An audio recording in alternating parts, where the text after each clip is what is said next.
नमस्कार, business plus HD टेलिभिजनको news bulletin business टुडेमा स्वागत छ। म प्रमिला खतिवडा। सुरुमा हेडलाइन्स। नेपालमा कोरोना विरुद्धको खोपको परीक्षण गर्ने बाटो खुल्यो। मन्त्री परिषदबाट विदेशमा उत्पादन अध्ययन परीक्षण भइरहेका खोपलाई परीक्षण गर्न सक्ने सैद्धान्तिक सहमति। काठमाडौँ उपत्यकामा जारी निषेधाज्ञा मंगलबारदेखि केही खुकुलो। निजी सवारीमा जोर बिजोर। अधिकांश व्यवसाय आलो पालोमा सञ्चालन हुँदा अत्यावश्यक बाहेक अन्य जिल्लाबाट काठमाडौँ उपत्यकामा प्रवेश सुरु। काठमाडौँ उपत्यकामा स्मार्ट लकडाउनको रणनीति अवलम्बन गर्ने तयारी। स्मार्ट लकडाउनले कोरोना संक्रमण रोक्दै जनजीवनलाई पूर्ववत अवस्थामा फर्काउने विश्वास, तर विज्ञ भन्छन् झन जोखिम बढ्ने। मनसुन सुरु भएसँगै यस वर्ष देशभर बाढी पहिरोको वितण्डा। बाढी पहिरोबाट कैयौंको ज्यान गुमाइसकेका छन् भने हजारौं घरबार विहीन।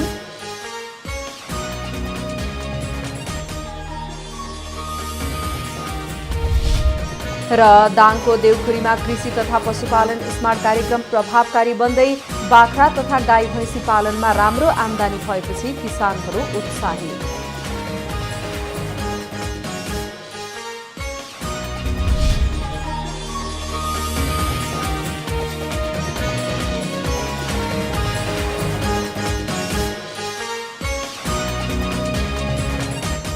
बिजनेस टुडेको सुरुमा नेपालमा कोरोना विरुद्धको खोपको परीक्षण गर्न बाटो खुलेको सम्बन्धी समाचार।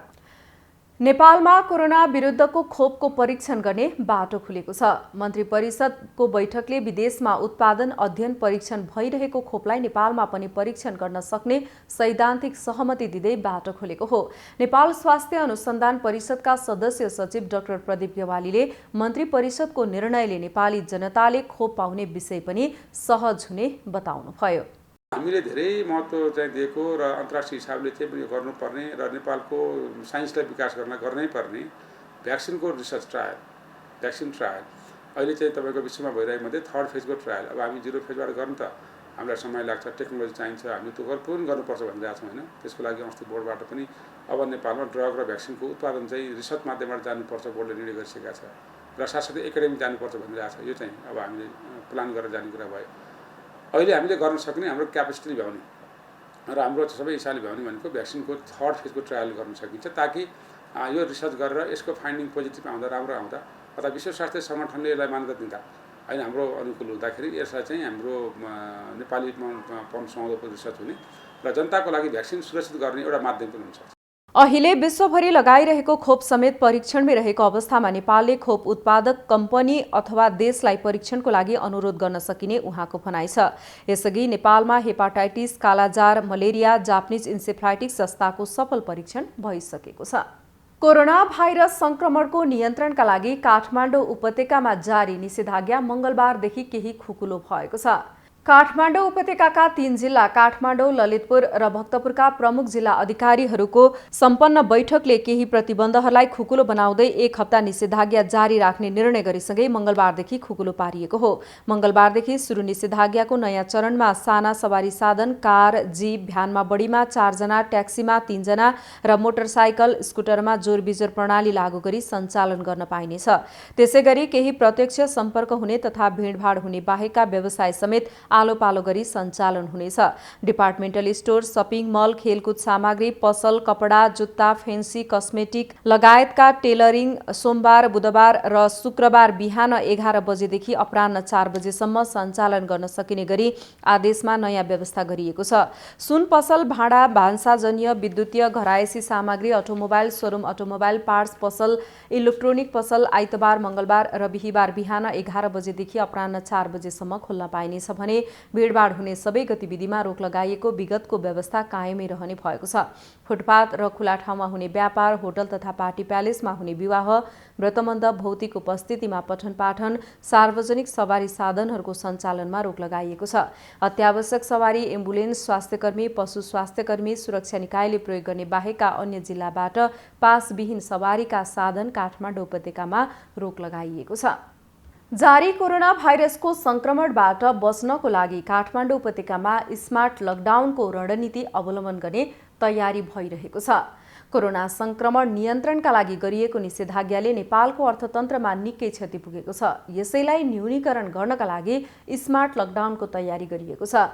स्मार्ट लकडाउनले भने विशेषतः कोरोना संक्रमण रोक्दै जनजीवनलाई बिस्तारै पूर्ववत अवस्थामा फर्काउन र अर्थव्यवसायलाई चलायमान गर्दै लैजानमा सहयोग पुग्ने विश्वास गरिएको छ। गत आर्थिक वर्ष 2077-78मा आर्थिक वृद्धि दर घटेर 2.1%मा पुग्नुको मुख्य कारण कोभिड नै मानिन्छ। सरकारले संक्रमणको जोखिम रोक्ने उद्देश्यका साथ काठमाडौँ उपत्यकासहित अन्य जिल्लाहरूमा लकडाउन गरेको थियो, जसका कारण जनजीवनदेखि अर्थतन्त्र प्रभावित भएपछि स्मार्ट लकडाउनको अवधारणा अघि बढेको छ। स्मार्ट लकडाउन कोरोना संक्रमण रोक्दै जनजीवनलाई बिस्तारै पूर्ववत अवस्थामा फर्काउन र अर्थव्यवसायलाई चलायमान बनाउने विश्वास गरिएको छ। यसमा सामान्य मापदण्ड पनि नअपनाएमा जरिवाना तिराउने र कारबाही पनि गरिने समेत बताइएको छ। अलिकति जनजीवनलाई पनि सहजीकरण गर्नुपर्छ, आर्थिक क्रियाकलापहरूलाई पनि सञ्चालन गर्नुपर्छ, आय आर्जन रोजगारीका अवसरहरूलाई पनि अलिकति सुनिश्चितता गर्नुपर्छ भन्ने हिसाबले नै हामीले केही खुकुलो पारेको अवस्था हो। तर हामीले टोटल अहिले रिलिज गरेको अवस्था छैन हैन।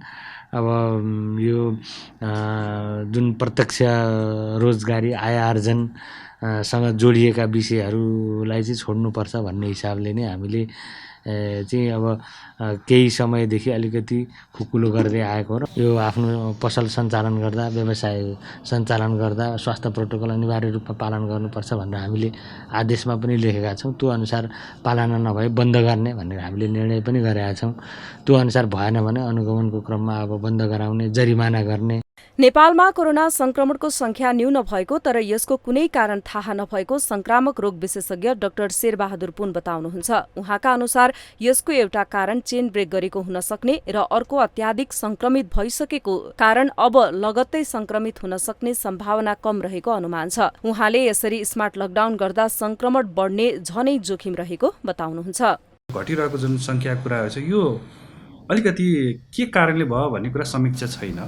त्यो कस्तो भन्दाखेरि चाहिँ दुईटा कारण हुनुपर्छ भन्ने मेरो भनाइ हो। एउटा चाहिँ चेन ब्रेक गर्यो, कम भयो। अर्को चाहिँ वास्तवमा धेरै मान्छे सङ्क्रमित भइसक्यो, त्यही कारण पनि सङ्ख्या कम हुन्छ। तर मैले यो दुईटा चाहिँ यो आइडिया राख्दै गर्दाखेरि चाहिँ यो कुन चाहिँ हो भनेर चाहिँ अहिले पनि प्रश्न छैन। अहिले पनि सयौँको सङ्ख्यामा नयाँ सङ्क्रमित थपिने क्रम दैनिक जस्तो देखिएको हुनाले आगामी दिनमा कुनै पनि स्मार्ट लकडाउन होस् या जेसुकै कुनै पनि चिजहरू हामीले अलिकति खोल्ने बित्तिकै हामीले अलिकति सेफ्टी मेजर्सहरूलाई व्यवस्था गऱ्यो भने चाहिँ यसको चाहिँ सङ्ख्या चाहिँ घट्नुको सट्टा फेरि बढ्न सक्ने सम्भावना चाहिँ रहिरहेको छ। देशमा पहिला पनि लकडाउन भइरहेको र अहिले यो स्मार्ट लकडाउनको निम्ति ल्याएको बारे आफू अनभिज्ञ भएको सर्वसाधारण बताउँछन्। स्मार्ट लकडाउन चाहिँ जसरी अब लकडाउन पहिला थाहा थिएन, अब अहिले आएर लकडाउनको विषयमा बुझ्यो, त्यसरी नै स्मार्ट लकडाउन पनि भएपछि बुझ्दै जाला। भनेपछि स्मार्ट लकडाउन भनेको के हो भन्ने कुरा तपाईँहरूलाई थाहा नै छैन हैन? थाहा छैन। स्मार्ट लकडाउनमा भिडभाड कम हुने गरी बजार खोल्ने, व्यापार व्यवसाय सञ्चालन गर्ने, कम संख्यामा सवारीका साधन गुडाउने, जोखिमयुक्त ठाउँमा कन्ट्र्याक्ट ट्रेसिङको आधारमा परीक्षण गरिने, संक्रमित पहिचान गरेर आइसोलेट गरिने, संक्रमण पुष्टि भएकाहरूलाई उपचारको व्यवस्था गरिने लगायतका रणनीति समेटिएको जिल्ला प्रशासन कार्यालयले जनाएको छ। नेपालमा कोभिड-19 को संक्रमण दर हत्तै बढ्न थालेपछि नेपालले गत वैशाख 16 गतेबाट निषेधाज्ञा लागू गरेको थियो भने नेपाल सरकारले अर्थव्यवस्थालाई चलायमान गर्नका लागि भन्दै पछिल्लो समय स्मार्ट लकडाउनको नीति अवलम्बन गरेको छ। यसरी स्मार्ट लकडाउनको नीति अवलम्बन गरिरहँदाखेरि संक्रमणले अझै जोखिम ल्याउने हो कि भन्ने चिकित्सक गुनासो गर्छन्। क्यामेरामा अमर राउतका साथ बिन्दु अधिकारी, काठमाडौँ। बिजनेस टुडेमा पालो भएको छ ब्रेकको।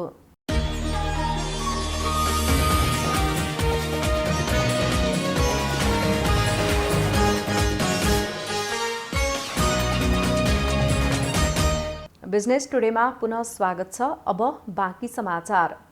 काठमाडौँ महानगरपालिकाले बाढीको विपत्तिमा परेको सिन्धुपाल्चोकको मेलम्ची नगरपालिका र 5 पोखरी थाङपाल गाउँपालिकालाई आर्थिक सहयोग गरेको छ।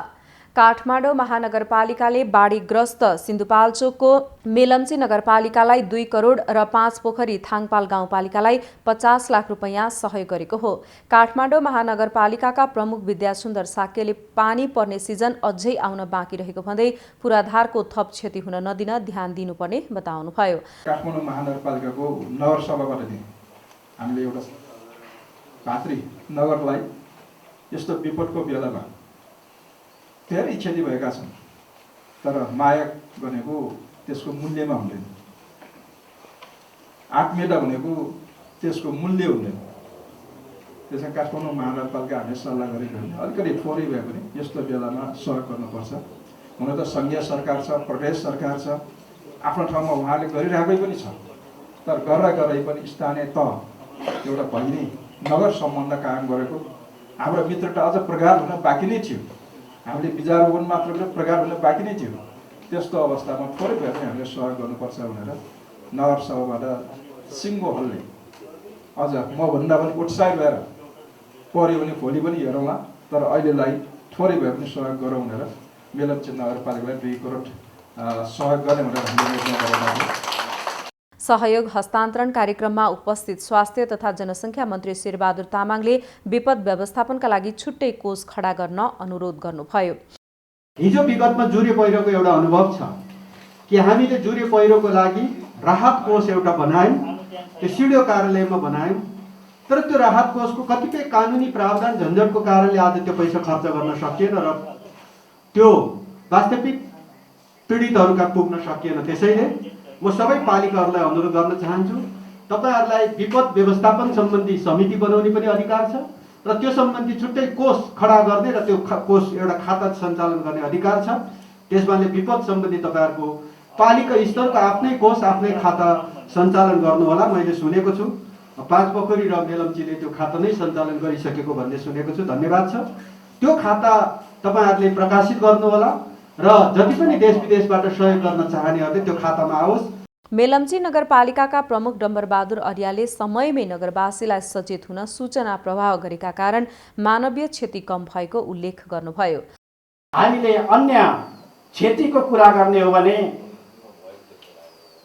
मेलम्ची नगरपालिकाले गरेका कामहरू, निजी सम्पत्तिहरू, निजी घरहरू, त्यसपछि धान उत्पादन हुने खेतहरू, अहिले हामीसँग तथ्याङ्क आइसकेको छैन। हामी तथ्याङ्कको निम्ति अहिले बिहान मात्रै छलफल गरेर त्यसको निम्ति तथ्याङ्क प्राप्त गर्नका निम्ति हामीले साथीहरूलाई अहिले खटाएका छौँ। त्यो केही दिनमा प्राप्त हुनेछ। त्यसैले अहिले हामी यति मात्रै भन्न सक्छौँ कि यति बेला हाम्रो अरबौँको क्षति भएको छ। सिन्धुपाल्चोकमा असार 1 गतेको बाढीले निकै क्षति पुर्याएको छ। विभिन्न ठाउँबाट राहत सङ्कलन समेत भइरहेको छ। यस वर्ष देशभर बाढी पहिरोले वितण्डा मचाइरहेको छ। बाढी पहिरोबाट कैयौंको ज्यान गुमाइसकेका छन् भने हजारौं घरबार विहीन समेत भएका छन्। यसपालि मनसुन सुरु भए लगतै बाढी पहिरोको कारण ठूलो जनधनको क्षति भइसकेको छ। महाकालीमा नदीमा बाढीले निर्माणाधीन 4 लेनको पक्की पुलका संरचना भत्काउन थालेको छ। बाढीले 3 अर्ब 67 करोडको लागतमा निर्माणाधीन पुलको पहुँच मार्ग भत्काउनुका साथै दोधरा चाँदनी जोड्ने अस्थायी बाटो समेत अवरुद्ध भएको छ। पानी परेको छ माथि पहाडहरूमा, त्यो पानीहरू सबै आउँदाखेरि हामी निर्माणको अवस्थामा रहेको मागाली पुलमा चाहिँ जुन प्रोजेक्ट बनाइएको थियो त्यसमा चाहिँ केही क्षति पुगेको छ र त्यस्तै यता मैनर साइडतिर एउटा आइरन चाहिँ बिगार गरेर ड्यामेज भएको छ।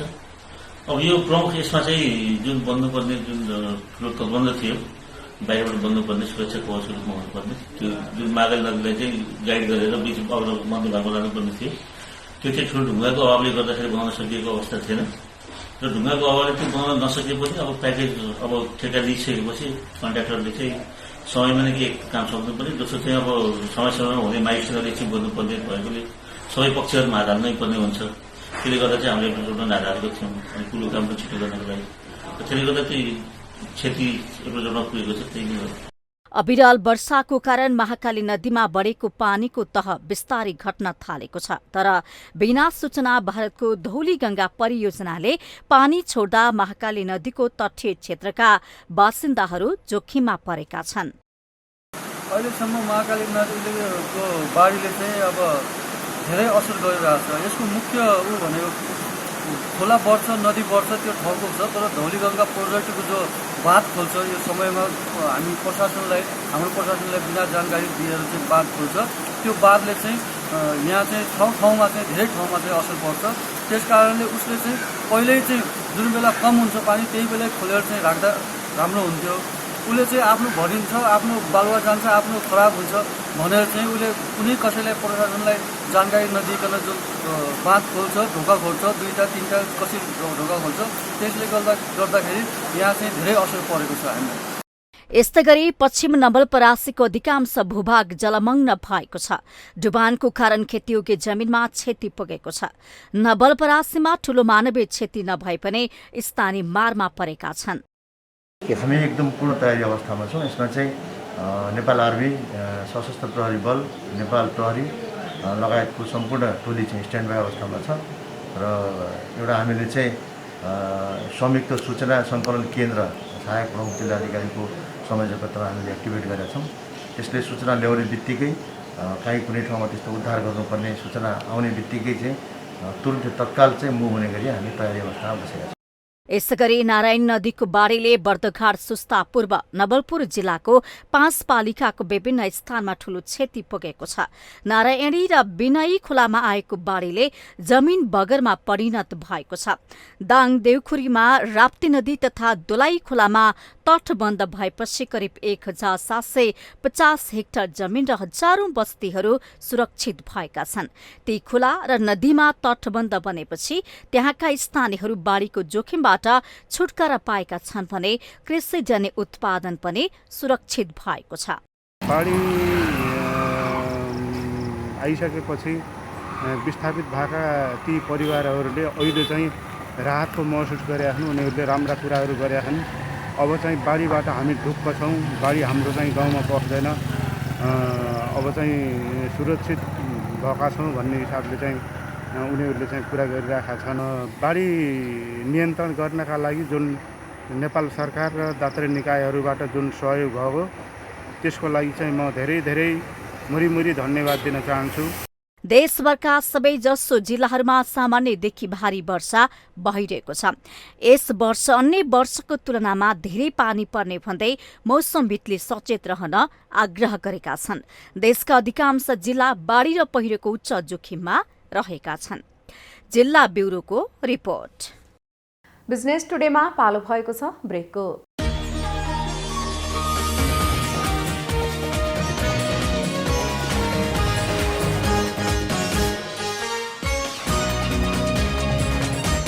बिजनेस टुडेमा पुनः स्वागत छ। अब बाँकी समाचार। दाङको देउखुरीमा कृषि तथा पशुपालन स्मार्ट कार्यक्रम प्रभावकारी बन्दै गएको छ। दाङका 10 स्थानीय तहहरूमध्ये देउखुरीको राप्ती गाउँपालिका 5 सिङ्गे गाउँमा राप्ती स्मार्ट कृषि तथा पशुपालन कार्यक्रम निकै प्रभावकारी बन्दै जान थालेको हो। दाङको राप्ती गाउँपालिका 5 सिङ्गे गाउँमा राप्ती स्मार्ट कृषि तथा पशुपालन कार्यक्रम प्रभावकारी बनेको छ। राप्ती गाउँपालिकाको सहकारीमा लुम्बिनी प्रदेश सरकार मार्फत पशुपक्षी मत्स्य विकास निर्देशनालय, भेटनरी अस्पताल तथा पशु सेवा विज्ञ केन्द्रको 50 लाख र स्थानीय सरकारको 10 लाख लगानीमा स्मार्ट कृषि तथा पशुपालन गाउँ निर्माण गरिएको हो। कन्सेप्ट यसको के हो भने एउटा गाउँ नमुना मोडलको रूपमा जाओस् र यसमा चाहिँ खास सिङ्गे गाउँमा हामीले यो भैँसीको र बाख्राको स्रोत केन्द्रको रूपमा स्थापित होस् र यहाँको सम्भावना पनि चरण क्षेत्र पर्याप्त भएको र त्यो दुध बेच्नको लागि, मासुको लागि, गाई भैँसी के अरे बाख्राको लागि एकदम सुहाउँदो सिङ्गे गाउँलाई हामीले यो स्मार्ट कृषि अन्तर्गत चाहिँ छनौट गरेर यो कार्यक्रम यहाँ सञ्चालन गरेका छौँ। 4 वर्षसम्म सरकारले हरेक वर्ष किसानको लागि आवश्यकता अनुसार लगानी गर्ने बताइएको छ। स्मार्ट कार्यक्रम लागू भएपछि किसानहरू समेत उत्साहित भएका छन्। बाख्रा तथा गाई भैँसी पालनमा राम्रो आमदानी देखेपछि त्यहाँका किसानहरू उत्साहित भएका छन्। यो कार्यक्रम अन्तर्गत प्रत्येक गोठमा 5वटा जनावर हुनुपर्छ भन्ने छ र हाम्रो यहाँ चाहिँ 5वटा नै रहेको छ। अब कृषि व्यवसाय पशुपालनबाट आमदानी राम्रो छ तर बजारीकरणको अलिकति समस्या देखिन्छ। यसतर्फ चाहिँ सम्बन्धित निकायले आफ्नो ध्यान जान जरुरी छ र अहिले हामीले चाहिँ अब दैनिक रूपमा सरदर 20 लिटर 25 लिटरसम्म दुध बेचिरहेको अवस्था छ भने यो लकडाउनको कारणले गर्दा अहिले चाहिँ लगभग बिक्रीमा समस्या देखिरहेको छ। परम्परागत रूपले भैँसी तथा बाख्रा पालन गर्ने किसानहरूले नयाँ सुधारेको गोठ तथा खोर निर्माण गरेका छन्। कुल 50 घर मध्ये 40 घरका किसानले बाख्रा र 10 घरका किसानले गाई भैँसी पालेका छन्। हेर्दै सुन्दर देखिने बाख्राका खोरहरू निर्माण भएपछि किसानहरू आफ्ना बाख्राहरू सुरक्षित हुने भनेर हर्षित भएका छन्। यो कार्यक्रम पार्नको लागि अब हामीले हाम्रो गाउँ पछाडि यहाँका किसानहरू यहाँको भूगोल हेर्दाखेरि पशुपालनको लागि अझ राम्रो भावनाले यो गाउँ सानो पनि यसलाई नमुना गाउँ बनाउन सकिन्छ कि भनेर अलिकति माथि सभासदहरू मान्यहरूसँग पहल गरेर बाख्रा पालन, भैँसी पालन, दुध उत्पादन, मासुजन्य चिज उत्पादन धेरै गरेर आय आर्जनका स्रोतहरू जम्मा गर्ने, आफ्नो गाउँमा सबै स्वरोजगारी हुने, सबै मानिसहरू फुर्सदमा कोही नहुने, सबै बिजी सधैँ बिजी हुने गर्नु पर्यो भने एउटा मनस्थायी योजना बनाएर यो कार्यक्रमलाई यहाँ पारियो। अहिले पहिलेको तुलनामा अहिले धेरै राम्रो छ, किसानहरू उत्साहित हुनुहुन्छ। स्मार्ट कृषि गाउँमा पहिलो वर्षमा किसानहरूलाई तालिम, नर्सरी स्थापना, घाँस खरिद, साइलेज तथा दाना खरिद लगायतका क्रियाकलाप गराइएको छ। स्मार्ट कार्यक्रम लागू भएपछि समय समयमा पशुहरूको उपचार समेत हुँदै आएको छ। पशुहरूको उपचारसँगै परामर्श दिने काम समेत भएको छ। रोगहरू अनि त्यसपछि तालिमहरू अनि तिनी घाँसको बिरुवाहरू के अरे खाद्य कुराहरू, पोषणको कुराहरूलाई समन्वय गरेर काम गरिरहेको छु मैले। यो कार्यक्रममा राखेको हुन्छ, वर्षमा 2 पटक पनि हुनसक्छ। यो वर्षको यो एउटा मात्रै थियो, यो वर्षको 1 पटकको हो यो। 4 वर्षको आयोजना भए पनि आयोजनाको समाप्ति पछिका दिनहरूमा कृषकहरूले व्यवसायको निरन्तरता दिन सकेमा आमूल परिवर्तन हुन सक्ने देखिन्छ। दाङ सहकर्मी ओम प्रकाश गुप्ताको रिपोर्ट। पछिल्लो समय कोरोना भाइरसको संक्रमण तीव्र रूपमा बढेसँगै जारी गरिएको निषेधाज्ञाको कारण खोटाङको दिक्तेल, रूपाकोट, मजुवा गढीका किसानले उत्पादन गरेको तरकारी तथा फलफूल कुहिएर खेर गइरहेको छ। दिक्तेल, रूपाकोट, मजुवागढी नगरपालिका 1 बेस क्याम्पमा स्थित रहेको फलफूल तथा तरकारीजन्य पसल बन्द भएपछि पसलमा राखिएको प्याज, आलु, कागती, आँप, टमाटर, गाजर, मुला लगायतका तरकारी कुहिएको हो। ठूलो मात्रामा तरकारी तथा फलफूल कुहिएपछि व्यवसायी चिन्तित बनेका छन्। यो लकडाउनको कारणले हामीहरू अब टाढादेखि आएको छु, यहाँ महँगो भाडा तिरेर अब यो लकडाउनको बिक्री भएन, पानी पऱ्यो, यताउति भएर यति क्षति भयो, धेरै क्षति भयो। हाम्रो भाडा 23,000 महिना। प्याज हाम्रो 20 बोरा खेर गएको छ। त्यो करेला 2 क्यारेट, चिप्ले भिन्डी 1 धोक्रो खाएको, खुर्सानी पनि 2 धोक्रो खाएको, आलु त त्यति खास कुहिएन, 2-3 धोक्रो जति कुहिएको छ। हिसाब गर्दा त हाम्रो 70-75 हजारको नोक्सान पुगेछ यो प्याज र यो सब्जी लिएर कुहिएको। महँगो भाडा तिरेर बस्दै आएका व्यवसायीले स्थानीय उत्पादित तरकारीको साथ बाहिरी जिल्लाबाट समेत खरिद गरेर ल्याई बिक्री गर्ने गरेका थिए। गत 5 कारोबारको दिनमा 191 अङ्कले घटेको नेप्से सूचक मंगलबार एकै दिन 80 अङ्कले बढेको छ। मंगलबार नेप्से सूचक 79.43 अङ्कले वृद्धि भएको छ। यसैगरी सेन्सिटिभ सूचक पनि 16.20 अङ्कले बढेर 536.34 बिन्दुमा पुगेको छ। मंगलबार 223 वटा कम्पनीको 1,97,70,638 किता शेयर 10,28,62,69,957 रुपियाँमा खरिद बिक्री भएको छ। 33 कम्पनीको शेयर सकारात्मक सर्किट लेभलमा कारोबार हुँदा 6 वटा कम्पनीको शेयर मूल्य भने सामान्य घटेको छ। मंगलबार नेपाल पुनर्विमा कम्पनीको मात्रै 1,49 करोड रुपियाँ बराबरको शेयर कारोबार भएको छ भने जलविद्युत लगानी तथा विकास कम्पनीको 32 करोड 25 लाख, नेशनल हाइड्रो पावरको 26 करोड 34 लाख र नेपाल इन्फ्रास्ट्रक्चर्स बैंकको 20 करोड रुपियाँ बराबरको शेयर कारोबार भएको छ। यस दिन कारोबारमा आएका 13 वटै उपसमूहको सूचक सकारात्मक देखिएका छन्। बुलेटिनको अन्त्यमा अहिलेसम्मका हेडलाइन्स।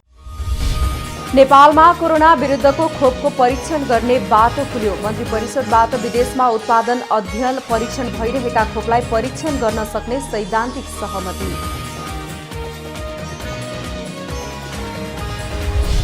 काठमाडौँ उपत्यकामा जारी निषेधाज्ञा मंगलबारदेखि केही खुकुलो। निजी सवारीमा जोर बिजोर, अधिकांश व्यवसाय आलो पालोमा सञ्चालन हुँदा अत्यावश्यक बाहेक अन्य जिल्लाबाट काठमाडौँ उपत्यकामा प्रवेश सुरु। काठमाडौँ उपत्यकामा स्मार्ट लकडाउनको रणनीति अवलम्बन गर्ने तयारी। स्मार्ट लकडाउनले कोरोना संक्रमण रोक्दै जनजीवनलाई पूर्ववत अवस्थामा फर्काउने विश्वास, तर विज्ञ भन्छन् झन जोखिम बढ्ने।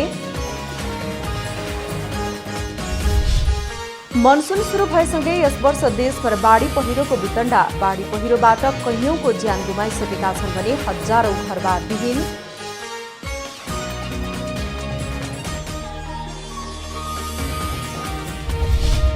र दाङको देउखुरीमा कृषि तथा पशुपालन स्मार्ट कार्यक्रम प्रभावकारी बन्दै बाख्रा तथा गाई भैँसी पालनमा राम्रो आमदानी भएपछि किसानहरू उत्साहित।